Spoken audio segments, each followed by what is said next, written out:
So here is the paper. This was written by first author Scot Malay. It's in the Therapeutic Infectious Disease Journal. It just came out this month, and it is available online and will probably be distributed in the print version soon enough. The basic conclusions were the following. They looked at a product that is over-the-counter distributed in podiatrist's office called Toenail. This product can be applied to the nail.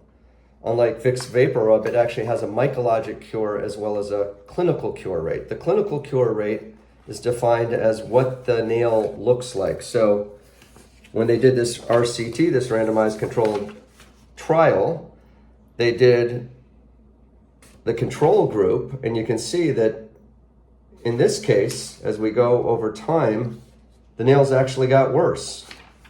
Now, one of the things that I like about having the actual abstract and papers, this is kind of a nod to my mentor and professor, Dr. Warren Joseph.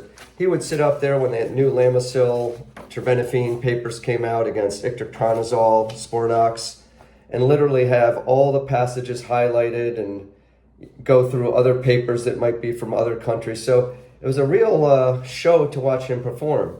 We're going to try to literally cut through this study with what is true and what is false. So first of all, there is some reasonable evidence in the rates of mycologic cure that they hit 54%. Now the study was relatively small, about 68 patients.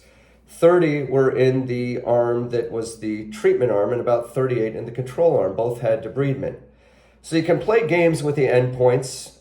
They did about 6 to 7 months. The fact of the matter is that even in the so-called treatment arm, even at the end point, the nails don't necessarily look perfect. So that was not necessarily a complete cure rate. I think their complete cure rate was somewhere in the 33%. As opposed to some things that have been done with much more expensive drugs, such as Jublia, which hit about the same mycologic cure rate of about 54 to 55%. The Marlen's product, available in podiatry offices, also has things like lactic acid to add to the benefit.